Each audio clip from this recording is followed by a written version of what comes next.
Olá, meu irmão. Olá, minha irmã. Paz e graça mais uma vez a você que tem sempre me acompanhado aqui no canal Passos na Fé. Eu sou o Vanderson Valdetaro. É um prazer imenso estar com você aqui. E hoje a gente vai estar fechando o capítulo 34 de Gênesis. Como sempre eu peço a você, deixe seu like aí no vídeo, compartilhe o vídeo com outras pessoas. Se inscreva no canal se você já não for inscrito, ative o sininho lá em todas para receber as notificações sempre que eu vier a postar um vídeo novo aqui no canal, e deixe seu comentário aí no vídeo para poder ficar registrado aqui no canal, alguma coisa que você queira compartilhar com a gente. E permaneça firme comigo até o final, pois como sempre eu tenho uma mensagem de Deus importante para a sua vida.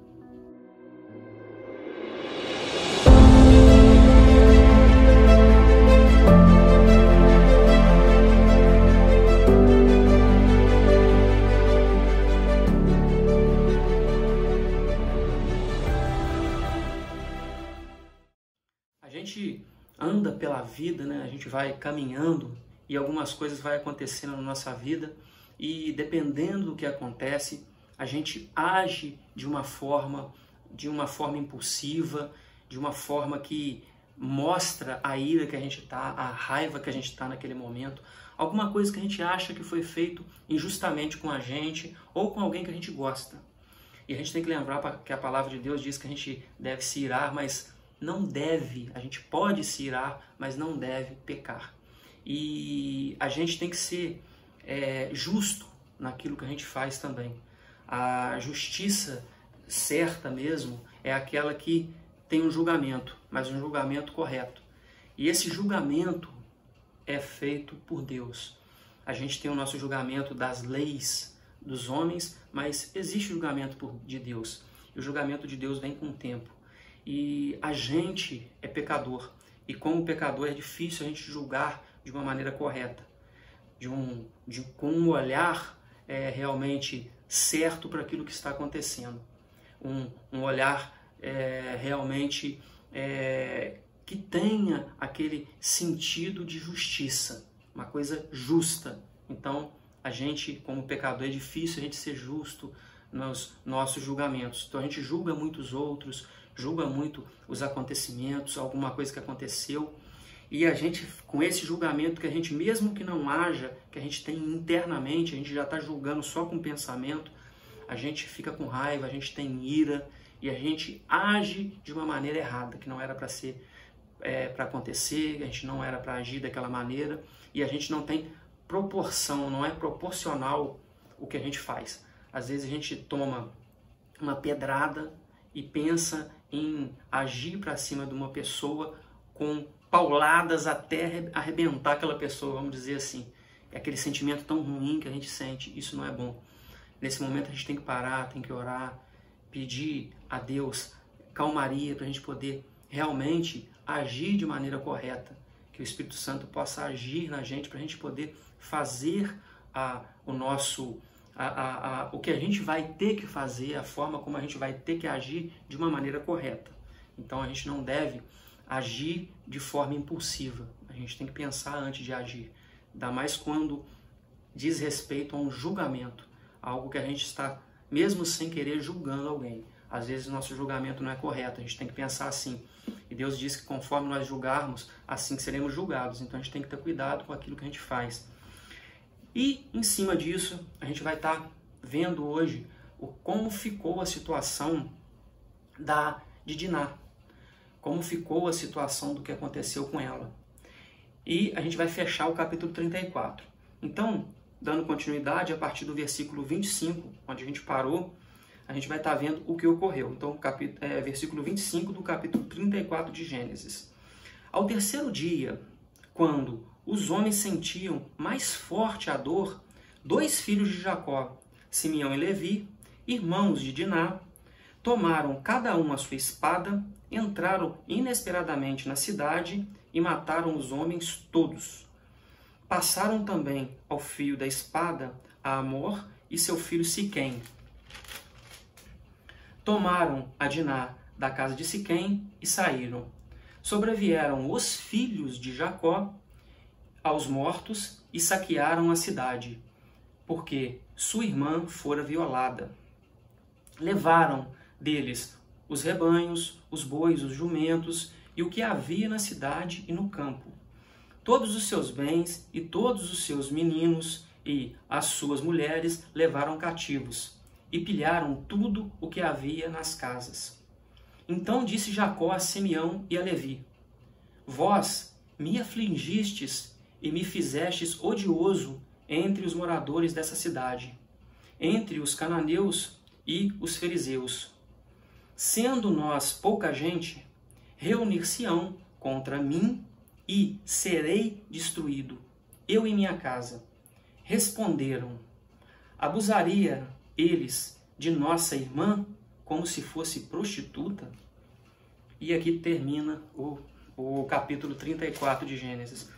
Bom, a gente viu que Diná foi violada, foi violentada por, quando eu falo violada, foi violado o direito dela de estar naquele lugar, por mais que não seja correto, que ela estava no lugar onde não era para estar, ela tinha o direito de estar ali, uma situação livre, e ela foi violentada. E a gente vê que ocorreu aquela situação toda, que os filhos de Jacó, e fala os filhos, estão todos em um consenso ali, que eles queriam que fosse feito, que os homens daquela cidade se circuncidassem para poder aí sim ser um povo só. Mas eles usaram aquilo ali de artimanha, e agora a gente vê isso, porque no terceiro dia, aqui diz que no terceiro dia, quando a dor era mais forte, os judeus, eles são circuncidados no 8º dia. E isso tem uma justificativa, porque naquele momento, tanto parte hormonal da criança, essa parte do organismo dela de estar absorvendo aquela situação, de estar cicatrizando, naquele tempo seria uma idade, uma época ideal, ao 8º dia. Por isso que é feito nesse tempo. E aqui, mas naquela época foi mandado por Deus, quando foi feita a aliança, que os homens todos fossem circuncidados. E aqui eles usaram isso de artimanha, por quê? Porque para quem já é de idade, naquela época não tinha antibiótico, não tinha remédio para passar, não tinha nada. Eles sentiam a dor, e a dor era forte. E aqui diz que no terceiro dia, quando a dor era mais forte, eles entraram na cidade. E mataram a fio de espada todos os homens. Eles se sentiram, no caso ali, naquilo que aconteceu, injustiça naquilo. E tentaram ser justiceiros, só que não foi proporcional. Se a gente pegar lá em Deuteronômios, depois na lei mosaica, é falado que se acontecesse uma situação dessa, o homem que fez aquilo era obrigado a casar com a mulher, que fosse desposada, né? Aquela mulher que era virgem, que não tinha conhecido, quando fala não conhecido nenhum homem, quer dizer o marido, quer dizer que não se entregou a ninguém, e teria que casar e ser responsável por aquela mulher até o resto da vida, pela vida inteira, não poderia se separar. Essa é a lei que foi criada depois, a lei que foi dada por Deus.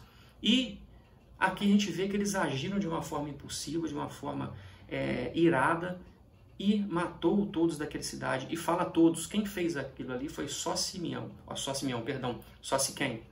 E aí vem Simeão e Levi e mata todos da cidade. Não tem proporção nisso, não há justificativa. Por isso que eu disse aqui no começo, a gente tem que estar pensando como a gente age com aquele sentimento que a gente tem. Um sentimento que não é bom, um sentimento ruim, um sentimento de ira, a gente tem que parar, a gente tem que pensar, a gente tem que orar, a gente tem que pedir discernimento ao Espírito Santo, pedir que Ele realmente abra nossos olhos para ver uma situação e para que seja justo. A justiça tem que ser feita, mas não a nossa justiça. Hoje, a gente tem que orar, sabe, para que a justiça seja feita em alguma coisa que tem na sua vida. Às vezes você está precisando de um livramento, algo que aconteceu. Aqui foi uma situação de estupro, não sei se pode estar acontecendo isso com alguém da sua família, tem acontecido, sabe? Ou às vezes um assassinato, alguma coisa. A gente tem que pensar, pedir que a justiça seja feita. A gente tem visto, sabe, que muitas vezes a justiça realmente não é feita de alguma forma. Mas Deus, de alguma forma, age para que ela seja feita, mesmo que a gente não consiga perceber isso, que seja obscuro. Mas você tem que orar para que Deus faça a justiça correta. e que a justiça dos homens, sabe, a justiça mesmo aqui dos homens, realmente seja feita. E a gente tem que pedir paz, porque senão você fica preso num sentimento. Aqui eles ficaram presos naquele sentimento e fez algo ruim, algo de errado.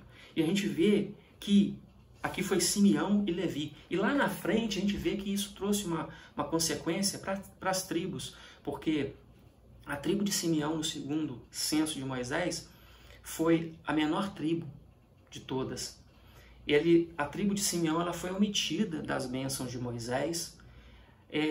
A tribo, no caso de Levi, né, sem dizer que a tribo de Simeão também, ela dividiu terra com Judá. Então não teve sua própria terra, então teve consequências, sabe? A tribo de Levi ela foi espalhada por toda Israel e pela graça dela e pela confiança que ela teve em Deus, pela entrega que ela teve em Deus, foi responsável, né, pelo sacerdócio. Então os levitas foram responsáveis pelo sacerdócio, mas eles não tiveram casa própria, dependiam dos outros. E hoje a gente vê a igreja como se fossem os levitas, porque a igreja depende. Essa parte do dízimo, a parte da ajuda que nós damos à igreja, a parte do dízimo, é isso. A igreja precisa disso para se sustentar, porque ajuda muita gente, sabe? As pessoas, às vezes, você não pode ver, mas a igreja ajuda muita gente. Agora, nessa pandemia, isso acontece bastante. Então, a igreja está ajudando as pessoas que necessitam, muita gente que perdeu emprego, gente que realmente está sem poder pagar aluguel, sem ter o que comer, a igreja está ajudando. E lá naquela época, os levitas eram responsáveis por essa parte do sacerdócio, responsável pela essa parte, vamos dizer, espiritual daquele povo. E por isso, pela entrega que eles deram, eles foram distribuídos, né? Eles eram sustentados pelas outras tribos, mas eles foram divididos pelo todo o povo de Israel. Não tinha uma terra própria. Eles ficaram nas cidades, no caso, quando tinha, né, as chamadas cidades, qual é o nome mesmo? Cidades refúgios, perdão, fugiu a palavra. Então, eles ficaram nas cidades refúgios, que eram cidades quando as pessoas matavam alguém, faziam algum tipo de crime, elas iam para aquela cidade para que o vingador do sangue não fosse atrás daquela cidade. Então tinha essas cidades refúgios, onde ela ficava refugiada. Então eles ficavam nessas cidades. Então trouxe um tipo de consequência. Então Deus age para que a justiça seja feita, e eles aqui foram citados de uma maneira muito, nas bênçãos até de Jacó também, de uma maneira que não foi esquecida. Ele lembrou Jacó lembrou daquilo que foi feito. Então, os erros, os pecados da nossa vida são lembrados, sabe? Realmente são lembrados, mas a gente deve tentar fazer de tudo para poder fazer as coisas corretas, assim como o povo de Levi que se entregou e recebeu a graça, por graça de Deus, a situação do sacerdócio, que era uma honraria, sabe? A gente tem que fazer na nossa vida. Então, mas de qualquer forma eles agiram errado aqui. Não era para fazer aquilo que fez. E a gente vê ainda Jacó numa situação. Aqui vem falando, né? Não só Jacó, os irmãos. Em outro ponto, os irmãos, eles agiram também consentindo com aquilo, como se aquilo fosse certo. Porque ali embaixo fala que sobrevieram os filhos, aí todos os filhos. Quando foi essa situação de ir lá, só fala Levi e Simeão. Aqui não diz que quem eles levaram, se levaram alguém, e a gente não vai entrar nesse mérito, porque sozinho realmente ir numa cidade e saquear toda uma cidade, não a parte de saque, mas matar todos os homens é meio difícil, por mais que assim, é meio difícil, sabe? Então, talvez tenha levado servos, alguém, mas a gente não vai entrar nesse mérito, mas diz que os dois, da casa de Jacó, os dois é que foram. Então eles foram, mas na hora de saquear foram todos os irmãos. Não, vamos lá, que a gente está junto. Estamos juntos nessa, vamos junto nessa aí, vamos saquear tudo. Então, saqueou toda a cidade. Levou todas as crianças, as mulheres como escravas. E quando chega nessa situação no ouvido de Jacó, Jacó teme. Ele foi omisso no momento que ele tinha que ter pulso firme e fazer o correto, entendeu? Foi omisso naquele momento e aconteceu o que aconteceu. E agora ele diz aqui embaixo: vós me afligistes. Então, ele é individualista nesse ponto de novo. Me afligistes, os cananeus e os fariseus, sendo nós pouca gente, se reuniram contra mim e serei destruído. Aí tudo bem, ele fala eu, minha casa, mas é que ele está pensando nele. Ele está sendo individual. Jacó, mais uma vez, parece que ele se acostumou naquela situação que ele estava ali, como eu tinha dito no outro vídeo, e ele estava ali numa situação cômoda, tá bom demais do jeito que tá, eu não quero confusão, e aqui ele vê que parece que Deus, de certa forma, vai agindo. Deus consegue usar até o errado para poder fazer as coisas certas na nossa vida. Deus consegue usar até o maligno, até Satanás, para poder agir na sua vida de forma que ele queira. Porque aqui a gente vê que teve que acontecer isso tudo para acontecer no próximo capítulo que a gente vai ver, que ele diz, Jacó, levanta-te, sobe a Betel e habita ali, constrói um altar para mim lá. Então, como eu já tinha era para ter sido feito lá atrás, desde o começo, era para ele ter voltado para Betel, ele parou no meio do caminho em Sucote, que não era para parar. Então, a gente vê que Deus vai agindo, Deus vai empurrando. E é como eu já disse aqui, e a gente fecha esse capítulo hoje, sabe, é como eu já disse, a gente tem uma linha na nossa vida, um caminho a estar seguindo, que Deus põe no nosso, vamos dizer assim, ele traça um destino para a gente, um caminho. O tempo que a gente vai demorar até chegar naquela promessa, chegar naquele lugar que a gente tem que chegar, conquistar aquilo que a gente tem que conquistar, pegar, agarrar aquilo que a gente tem, esse tempo vai depender de como a gente percorre o caminho. Se a gente for pensar que a gente está saindo de um lugar para ir para outro, saindo de uma situação para ir para outra, o tempo que a gente vai passar nessa situação depende do caminho que a gente teve, de quanto que a gente demorou, o tempo que a gente demorou de sair desse lugar para chegar nesse lugar. E aí sim a gente aproveitar a bênção. O problema é que nesse meio termo, a gente, como eu já falei, vai pegando vielas, vai indo para o lugar onde a gente não era para ir, fazendo coisas e demora para chegar. Quando a gente chega na bênção, a gente aproveita pouco, porque era para a gente ter chegado antes. Já era para ter, Jacó já está com a família dele lá em Betel, e ele passou muito tempo ali. Levi e Simeão ali já devia ter uma idade boa, de 20, não fala a idade, mas uma idade boa, porque ele cuidava do gado, pegou a espada, foi, então já, e quando eles saíram era criança, então quer dizer, passou uns 10 anos ali, pelo menos algum tempo. Esse tempo ele podia estar aproveitando muito mais, podia ter ganhado, recebido muito mais bênçãos de Deus, aonde era para estar. Escolheram outro lugar. A bênção de Deus não foi tirada, porque a promessa de Deus vai ser cumprida. De alguma forma vai ser cumprida. O problema é que escolheram de uma forma errada de trilhar o caminho que Deus colocou na vida deles, e eles passam por dificuldades, eles passam por lutas, e assim é na nossa vida. Como o povo de Israel, que demorou 40 anos para percorrer uma distância que não daria, que chegaria em meses. Então, uma distância que passou por causa da teimosia daquele povo, do murmurar do povo, sabe, das reclamações.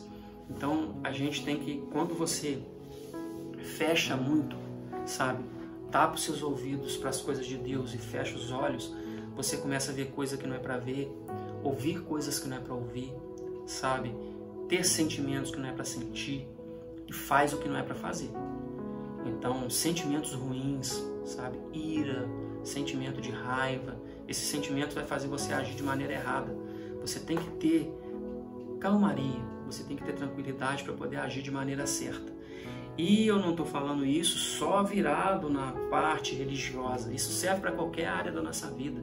Se você ficar muito ansioso com alguma coisa, se você ficar muito entregue para aquilo e querendo muito rápido e ficar preocupado, muito preocupado, você não consegue fazer aquilo direito, seja uma prova, seja no trabalho. Então você tem que ter tranquilidade e realmente confiar em Deus. Eu estou dizendo isso como ser humano que eu sou, assim como você, pecador como você. Então a gente tem essa dificuldade, isso é normal da gente, e é isso que a gente tem que pedir, que o Espírito Santo mude na gente, que ele transforme a gente. Então, aquele ato do oleiro nos fazer de jarro novo, sabe? Então, ele realmente nos transformar, é isso. É diariamente, não é? É diariamente quebrando, é diariamente sendo reconstruído, é diariamente quebrando, sendo reconstruído. E é assim que a gente vai tocando a vida, levando a vida, sabe? Para poder fazer as coisas conforme a vontade de Deus, conforme a vontade que Ele quer, e que a gente consiga ganhar a nossa bênção, receber a nossa bênção, sabe? O galardão de Deus, e seja hoje e um atrás do outro, porque a gente ganha algo de Deus, realmente Deus é bondoso com a gente, Deus é grandioso na nossa vida, mas se a gente, em um segundo, a gente pode perder aquilo que a gente consegue. Se a gente sair do caminho novamente, pisar fora da trilha. Então, tenha isso em mente. E eu não estou falando só de fazer coisa errada, é às vezes agir. Aqui está falando muito a forma de agir. Ali é o que eles fizeram, a forma como foi julgar, como eles julgaram os outros. Então a gente tem que ter cuidado como a gente julga as pessoas, sabe? Como você julga as outras pessoas. Porque você está olhando, sabe, para outra pessoa como Cristo estaria olhando. Você está julgando a outra pessoa ou tendo pensamento, sabe, sobre aquela pessoa, sentimento. Quando eu falo sentimento, eu estou falando sentimento de compaixão, o sentimento de estar lidando com determinada situação, algo que alguém fez, independente do que é, você está agindo de maneira correta com ela. Assim como você queria que agissem com você e fizessem com você, você está fazendo assim com o próximo seu, vamos dizer assim. Então a gente tem que pensar nisso. Então tem que ter cuidado com o julgamento, como a gente julga as pessoas, porque como você for julgar as pessoas, você vai ser julgado. Toma cuidado com isso. E eu agradeço por você ter permanecido comigo até aqui, firme, e peço, não se esqueça, compartilhe o vídeo aí com outras pessoas, deixe seu like aí no vídeo, sabe? Deixe algum comentário aqui embaixo que você tenha achado dos vídeos, alguma sugestão que você tenha, e espero que você esteja firme comigo no próximo vídeo. E como eu sempre falo a você, entregue a sua vida no nosso Senhor Jesus. Ore ao Espírito Santo para que Ele te dê sabedoria, para que Ele encaminhe a sua vida, de sua família, te dê saúde, te dê paz, tranquilidade, para que você tome as decisões na sua vida de maneira correta e tenha fé em Deus, pois Deus está no controle, Deus está contigo. Um forte abraço e até o próximo vídeo.